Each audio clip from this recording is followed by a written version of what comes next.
افحسب الذین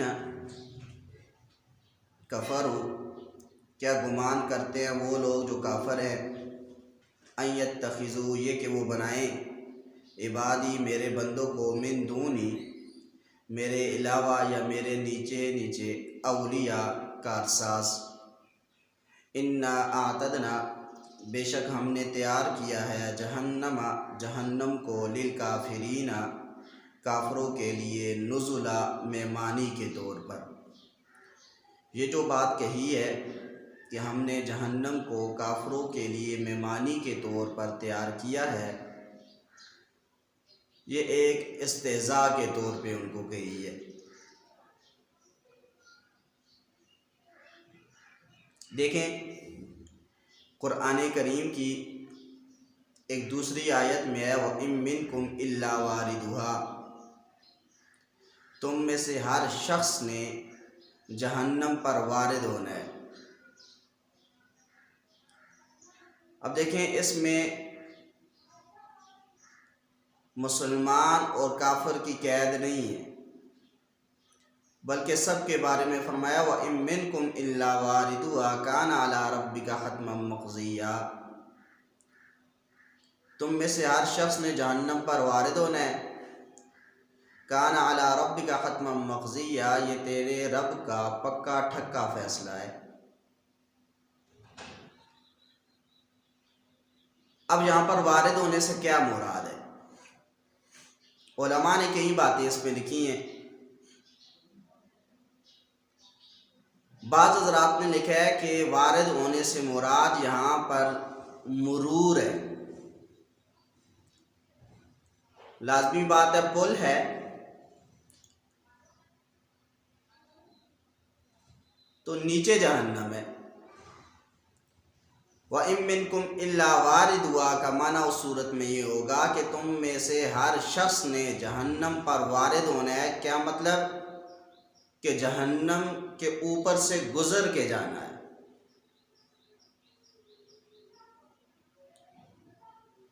اور بعض حضرات نے مرور کی جگہ پر دخول بھی لکھا ہے۔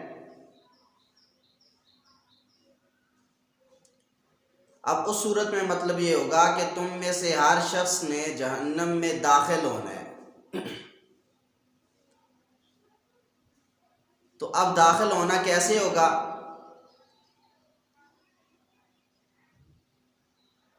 یعنی کہ اس کے اندر سے ہو کے تم نے نکل جانا ہے۔ لیکن پھر علماء نے یہ بھی بات لکھی ہے، جب اس آگ کے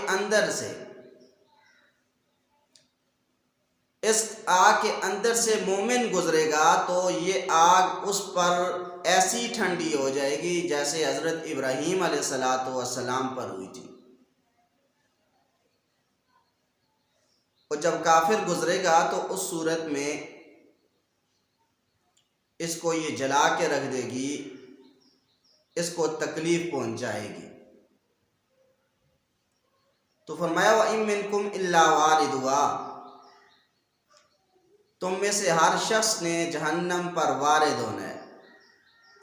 تو یہاں پر فرمایا اِنَّا أَعْتَدْنَا جَهَنَّمَ لِلْكَافِرِينَ نُزُلًا، ہم نے جہنم کو کافروں کے لیے مہمانی کے طور پر تیار کیا ہے۔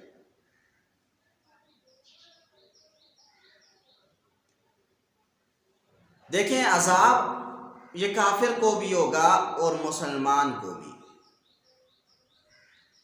لیکن دونوں کے عذاب میں فرق ہے۔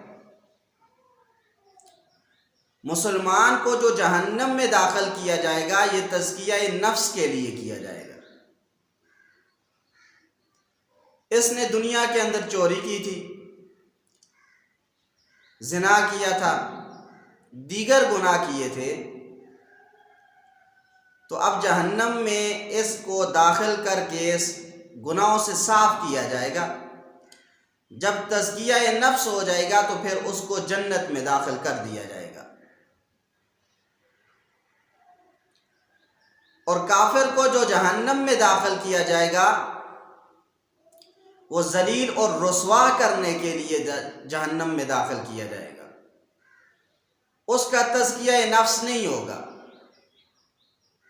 تو فرمایا اِنَّا أَعْتَدْنَا جَهَنَّمَ لِلْكَافِرِينَ نُزُلًا، بے شک ہم نے جہنم کو تیار کیا ہے کافروں کے لیے مہمانی کے طور پر۔ ہم ان کی مہمان نوازی جو ہے وہ جہنم کی آگ سے کریں گے۔ قل، آپ کہہ دیجئے، هل ننبئکم بالاخسرین اعمالا، کیا میں تم کو بتاؤں کہ اعمال کے اعتبار سے سب سے زیادہ خسارے میں کون ہے؟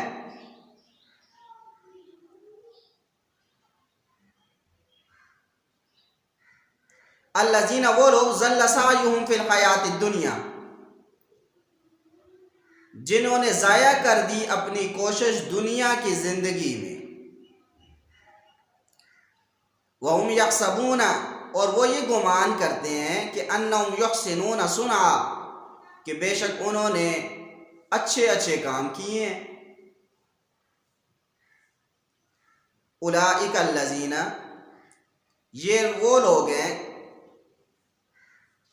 کفروا، جنہوں نے کفر کیا، بآیات ربہم، اپنے رب کی آیات کا، ولقائہ، اور اس کی ملاقات کا، کہ قیامت قائم ہوگی، ہم نے اس کے سامنے پھر پیش ہونا ہے، اس کا انکار کیا۔ فحبطت اعمالہم، پس ان کے اعمال غارت کر دیے جائیں گے، ضائع کر دیے جائیں گے۔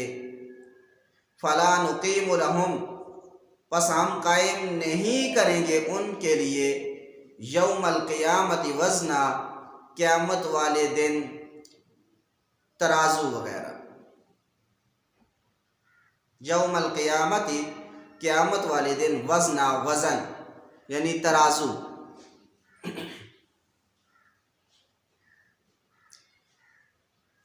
دیکھیں،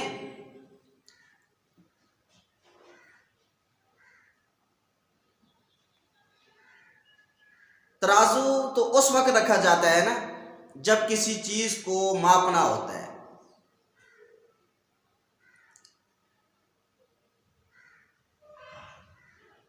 تو لہٰذا ان کے اعمال کو تو ناپنے کی ضرورت ہی نہیں ہے۔ اس کی وجہ یہ ہے، یہ لوگ تو کافر تھے، جب کلمہ پڑھا ہی نہیں ہے تو اعمال مرضی ہے وہ جتنے بھی اچھے کریں، رفائی کام وہ جتنے بھی اچھے کریں، جنت میں تو پھر بھی وہ نہیں جا سکتے۔ جنت میں جانے کے لیے سب سے پہلی چیز ایمان ہے، عقائد ہیں، پھر اعمال ہیں۔ عقائد ہوں گے اچھے، ٹھیک ہوں گے، پھر اعمال کرے گا تو پھر فائدہ ہے۔ اور اگر عقائد ٹھیک نہ ہوئے، سارا دن وہ بیٹھ کے اعمال کرتا رہے تو اعمال کا کوئی فائدہ نہیں ہے۔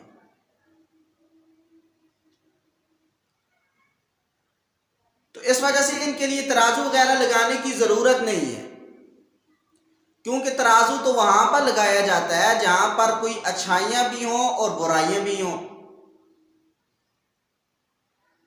اور جب ان کا ایمان تھا ہی نہیں، عقائد تھے ہی نہیں، اعمال کرتے رہے ہیں، تو عقائد کے بغیر تو اعمال کسی کام کے نہیں ہیں۔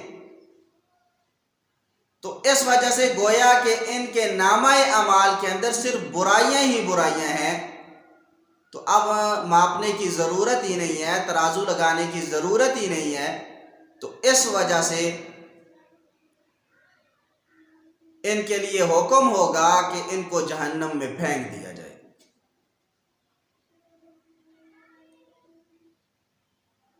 فرمایا ذالک، یہ جزاؤہم جہنم، ان کا بدلہ جو ہے وہ جہنم ہوگا، جہنم ہوگی، بما کفروا، بسبب اس کے جو انہوں نے کفر کیا، واتخذوا، اور انہوں نے بنایا، آیاتی، ہماری آیتوں کو، ورسولی، اور میرے رسولوں کو، ہزوا، ہنسی مذاق۔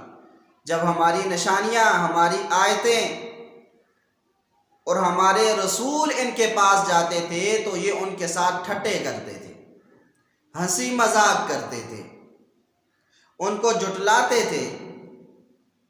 تو اس وجہ سے اس جھٹلانے کا، ہنسی مذاق کرنے کا بدلہ جو ہے ذالک جزاؤہم جہنم، وہ جہنم ہوگا۔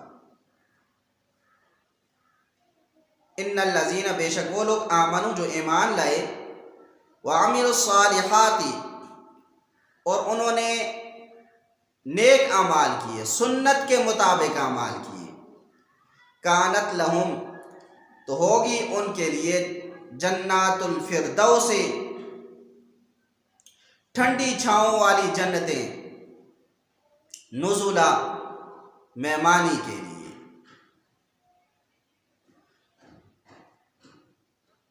اب دیکھیں اوپر کافروں کو لیے کیا ہے، انا اعتدنا جہنم للکافرین نزلا،